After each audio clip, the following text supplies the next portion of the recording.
Bonjour toutes et tous. Alors, la méditation dans de l'eau glacée, dans un congélateur par exemple, ça vous interpelle ou ça vous intrigue? Cette vidéo vraiment est très sérieuse. Je vous explique tout ça après le générique.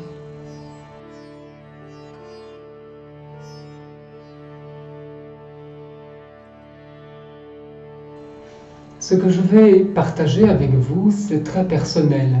Pas parce que je vous reçois dans ma salle de bain, c'est personnel, c'est intime, parce que je vais essayer de partager avec vous mon ressenti lorsque je m'immerge dans les glaçons. Mon ressenti durant la première minute d'immersion. C'est personnel, évidemment, hein, à vous de faire votre propre expérience, à vous de vous plonger dans le froid.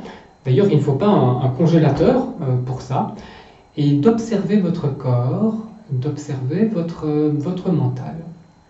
Alors pour ceux qui suivent cette chaîne, l'année dernière, fin de l'année dernière, je m'étais lancé un défi qui était de me baigner tous les jours et durant 100 jours dans une eau froide ou dans les glaçons. Alors entre-temps, j'ai réalisé d'autres vidéos sur le sujet, mais j'ai oublié de vous dire ce qu'était devenu ce défi. Alors, j'ai ressorti mon agenda, j'ai fait mon petit calcul et aujourd'hui, c'est le 159e jour d'affilée que je me baigne dans de l'eau froide ou dans des glaçons. Et je le fais avec tellement d'enthousiasme, tellement de plaisir, que j'ai même pris l'habitude de le faire matin et soir. Depuis qu'on a quitté l'hiver, et que l'eau du lac où vous m'avez vu me baigner commence à se réchauffer, j'ai choisi de m'immerger dans l'eau d'un congélateur. Un congélateur coffre, il est rempli d'eau, je garde cette eau à basse température, c'est assez simple, c'est vraiment pratique. Je vous montre.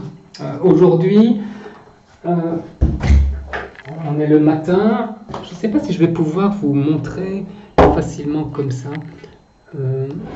Vous ne voyez pas dedans, hein, mais il y a des gros glaçons, c'est pour ça que j'ai mon petit marteau. Vous voyez, il y a des glaçons comme ça se forme pendant la nuit, sur les parois. Mais je terminerai ça tout à l'heure, avant de m'immerger. Hein.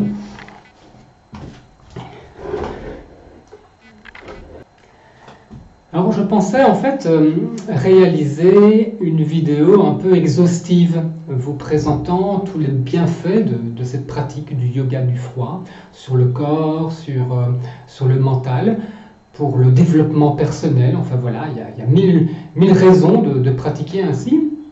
Mais il se fait que sur le web, d'autres ont déjà fait ça, c'est d'ailleurs très intéressant, c'est assez complet. Je vais mettre comme d'habitude dans les liens ci-dessous quelques pistes, vous pourrez aller regarder après, hein, bien sûr, restez avec moi. Par exemple, pour les bienfaits du corps, pour la santé, allez voir quelques vidéos de Thierry Casasnova. Il a vraiment bien développé ce point. Et puis ce qui est vraiment intéressant, c'est qu'il a mis cette pratique de l'exposition au froid en lien avec d'autres pratiques. L'exposition au chaud, le jeûne, l'hypoxie, c'est-à-dire cette pratique de l'apnée qui diminue le taux d'oxygène dans le sang, ou encore le HIIT, l'entraînement sportif par intervalle à haute intensité.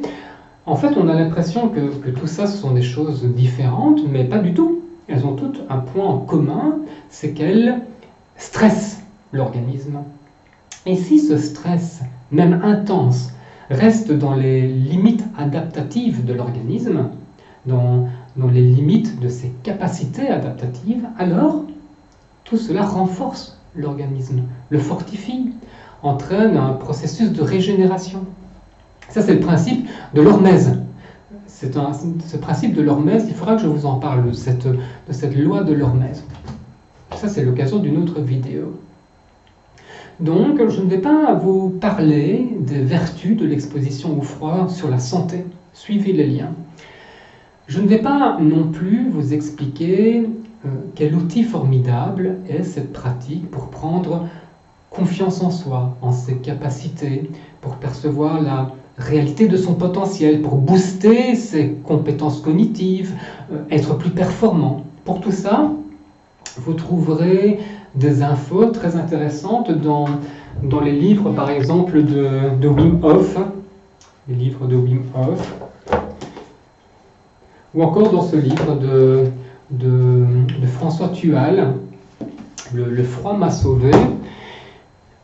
Là, on est dans l'univers de l'épanouissement et du développement personnel. Pour ma part, dès que j'ai commencé à m'immerger dans le froid, j'ai utilisé différents outils. En fait, spontanément, j'ai utilisé différentes méditations que j'avais par ailleurs l'habitude de pratiquer, soit des récitations de mantras, la rotation de la conscience, Nyasa, que l'on retrouve surtout dans le Yoga Nidra, ou encore des exercices respiratoires, les pranayama. Allez voir par exemple cette vidéo sur le yoga du froid et la récitation du mantra. Et puis à vous de tester vos pratiques coutumières dans cet environnement froid, ou très froid, essayez le très froid. Cela, vraiment, ça en vaut la peine de voir combien l'exposition au froid peut faciliter ou valoriser certaines pratiques méditatives, peuvent donner à ces pratiques méditatives leur plein pouvoir. C'est quelque chose qu'il vous faut essayer. Et puis, ce dont j'aimerais surtout vous parler, à vrai dire, c'est le propos de cette vidéo, c'est combien la première minute, ou peut-être les 2 premières minutes d'immersion, lorsque le stress est à son maximum, sont pleines d'enseignements, sont vraiment une opportunité de découvrir, je veux dire, la richesse des richesses. Alors comprenez bien, vous n'avez pas besoin d'un congélateur pour vous baigner dans de l'eau froide, ou pour méditer dans de l'eau froide, pas besoin de glaçons.